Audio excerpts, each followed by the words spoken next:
السلام عليكم ورحمة الله. الحمد لله رب العالمين. الصلاة والسلام على أشرف المرسلين وعلى آله وصحبه وسلم. ബാങ്കിന് ശേഷമുള്ള ഈ ദുആ നാം നിബിധങ്ങളുടെ പേരിലുള്ള ആ ദുആ നാം ചൊല്ലിക്കഴിഞ്ഞാൽ വജബത്തു ലഹു ഷഫാഅത്തി, അവന് എൻ്റെ ഷഫാഅത്ത് കിട്ടിയെന്നാണ് സയ്യിദുനാ റസൂൽ കരീം സല്ലല്ലാഹു അലൈഹി വസല്ലം തങ്ങൾ പറഞ്ഞിട്ടുള്ളത്. അതുകൊണ്ട് നാം ഈ ദുആഇനെ നാം പതിവാക്കുക. അങ്ങനെ ഇന്നല്ലാഹു വ മലായികതഹു യുസല്ലൂന അലൻ നബി യാ അയ്യുഹല്ലദീന ആമനൂ സല്ലു അലൈഹി വസല്ലിമു തസ്ലീമ. തീർച്ചയായും അല്ലാഹുവും അവൻ്റെ മലായികത്തുകളും സയ്യിദുനാ മുഹമ്മദ് റസൂലുള്ളാഹി സ്വല്ലല്ലാഹു അലൈഹി വസല്ലം തങ്ങളുടെ പേരിൽ സ്വലാത്ത് ചൊല്ലുന്നു, സലാം ചൊല്ലുന്നു.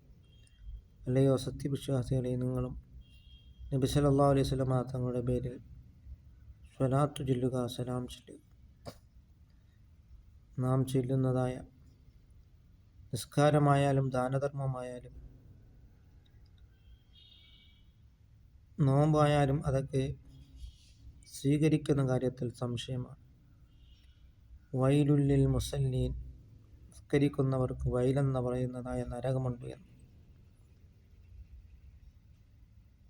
അശ്രദ്ധമായിട്ടും മറ്റും നിസ്കരിക്കുന്നവരെ പറ്റിയാണ് പറഞ്ഞത്. അതേസമയം നാം ദാനധർമ്മം ചെയ്തത്, വലതു കൈ കൊണ്ട് കൊടുത്തത്, അത് കൊടുത്തിട്ട് ഇത് അദ്ദേഹത്തെ പറ്റി മോശമായി പറഞ്ഞു കഴിഞ്ഞാൽ അതും നഷ്ടപ്പെടാൻ ചാൻസ് ഉള്ളതാണ്. അതേസമയം നോമ്പായാലും മറ്റുള്ളവൻ്റെ ഈബത്തും നമീമത്തും എല്ലാം പറഞ്ഞു കഴിഞ്ഞാൽ അതും സ്വീകരിക്കുന്ന കാര്യത്തിൽ സംശയമാണ്. പക്ഷേ സ്വലാത്തു അലാ റസൂലില്ലാഹി സ്വല്ലല്ലാഹു അലൈഹി വസല്ലം, നബി സല്ലല്ലാഹു അലൈഹി വസല്ലം തങ്ങളുടെ പേരിൽ ചൊല്ലുന്ന സ്വലാത്തുകൾ ഒരിക്കലും അല്ലാഹു തആല തട്ടുകയില്ല. അതിൻ്റെ ആത്മാർത്ഥതയ്ക്കനുസരിച്ച് അല്ലാഹു തആല പ്രതിഫലം നൽകുന്നതാണ്. നല്ലതുപോലെ ചൊല്ലിയാൽ സ്വർണം സ്വർണത്തിൻ്റെ പ്രതിഫലമാണ്. അതല്ല എങ്കിൽ വെള്ളിയുടെ പ്രതിഫലമാണ്.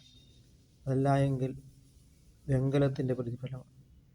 അതുകൊണ്ട് നാം സ്വലാത്തുകൾ നബി സല്ലല്ലാഹു അലൈഹി വസല്ലം തങ്ങളുടെ പേരിൽ ധാരാളമായിട്ട് ചൊല്ലുവാനുള്ള മഹാസൗഭാഗ്യം അല്ലാഹു തആല നമുക്ക് നൽകുകയും ചെയ്യുമാറാകട്ടെ.